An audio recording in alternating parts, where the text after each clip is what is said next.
আমরা বাংলাদেশের পক্ষের শক্তি, যারা ভারতের পক্ষের শক্তি ছিল তারা ভারত পালিয়ে গেছে।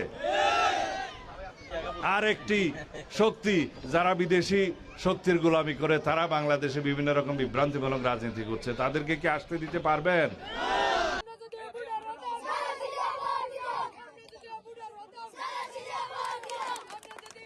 শহীদের রক্তের অঙ্গীকার, আমাদের ছাত্র জনতার অঙ্গীকার, যারা চক্ষু হারিয়েছে, যারা পঙ্গু হয়েছে, তাদের প্রত্যাশা, আপনাদের সবার প্রত্যাশা, এদেশের মানুষের প্রত্যাশা, একটা শক্তিশালী গণতান্ত্রিক রাষ্ট্র বিনির্মাণ করতে হবে। এদেশের সকল মানুষের প্রত্যাশা, জনমানুষের প্রত্যাশা, জুলাইয়ের ছাত্র গণ অভ্যুত্থানের প্রত্যেকটি শহীদের রক্তের প্রত্যাশা, এদেশের শক্তিশালী গণতান্ত্রিক রাষ্ট্র বিনির্মাণ করতেই হবে ইনশাআল্লাহ।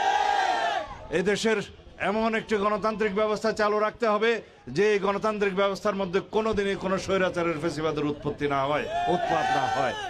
যারা এই দেশে ফ্যাসিবাদী শাসন ব্যবস্থা কায়েম করেছিল, শেখ হাসিনা, আওয়ামী লীগ, তারা এই দেশ থেকে বিতাড়িত হয়েছে। এই দেশের জনগণ তাদেরকে পালিয়ে যেতে বাধ্য করেছে।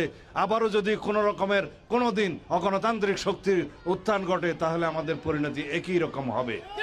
সুতরাং আমরা সবাই দেশের মালিকানা ফেরত পেয়েছি, অবরুদ্ধ গণতন্ত্র মুক্ত করতে পেরেছি। সেই গণতন্ত্রকে আরো শক্তিশালী করতে হবে যাতে করে আমরা সবাই মনে করি আমরা প্রত্যেকেই এই রাষ্ট্রের মালিক। সুতরাং আগামী 12ই ফেব্রুয়ারি আমাদের প্রত্যেকের স্বাধীনভাবে মুক্তভাবে নিজেদের ভোটাধিকার প্রয়োগ করতে হবে, আমাদের গণতন্ত্রকে শক্তিশালী করতে হবে ইনশাআল্লাহ। আপনারা সবাই জানেন এই দেশের উন্নয়ন করেছে বিএনপি, এই দেশের স্বাধীনতা সার্বভৌমত্ব রক্ষা করেছে বিএনপি, স্বাধীনতা এনেছে শহীদ রাষ্ট্রপতি জিয়াউর রহমান। এই দেশের উন্নয়ন, গণতন্ত্র, প্রগতির সবকিছুর জন্য বিএনপি আজীবন সংগ্রাম করে গিয়েছে। এখনো পর্যন্ত ঐক্যবদ্ধভাবে জনগণকে সাথে নিয়ে আগামীতে আমরা ইনশাআল্লাহ এমন একটি সমৃদ্ধশালী, সাম্যভিত্তিক, মানবিক মর্যাদা ভিত্তিক সুবিচারের বাংলাদেশ প্রতিষ্ঠা করব।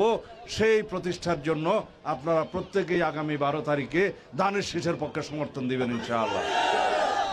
এদেশের উন্নয়ন, অগ্রগতির, প্রগতির বিকল্প নাম বিএনপি, গণতন্ত্রের বিকল্প নাম বিএনপি।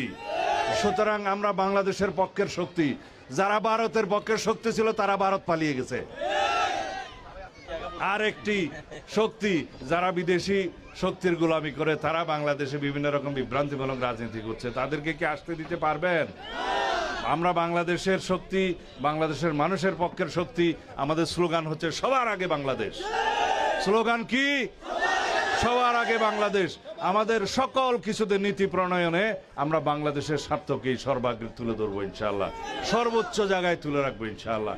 বাংলাদেশের স্বার্থকে সমুন্নত রেখে আগামীতে আমরা একটি শক্তিশালী, সমৃদ্ধশালী, গণতান্ত্রিক বাংলাদেশ গঠন করব ইনশাআল্লাহ। সেই জন্য আগামীতে 12 তারিখ ফেব্রুয়ারিতে সকাল থেকে সন্ধ্যা পর্যন্ত সবাই আপনারা ভোট কেন্দ্রে যেয়ে এইবার 17 বছর পরে আপনাদের কাঙ্ক্ষিত একটি গণতান্ত্রিক ভোট আপনারা প্রদান করবেন। যে ভোটের জন্য আমরা ভোটাধিকারের জন্য 16-17 বছর অবিরাম সংগ্রাম করেছি, রক্ত দিয়েছি, শহীদ হয়েছি, এই দেশ থেকে ফ্যাসিবাদ মুক্ত করেছি ইনশাআল্লাহ।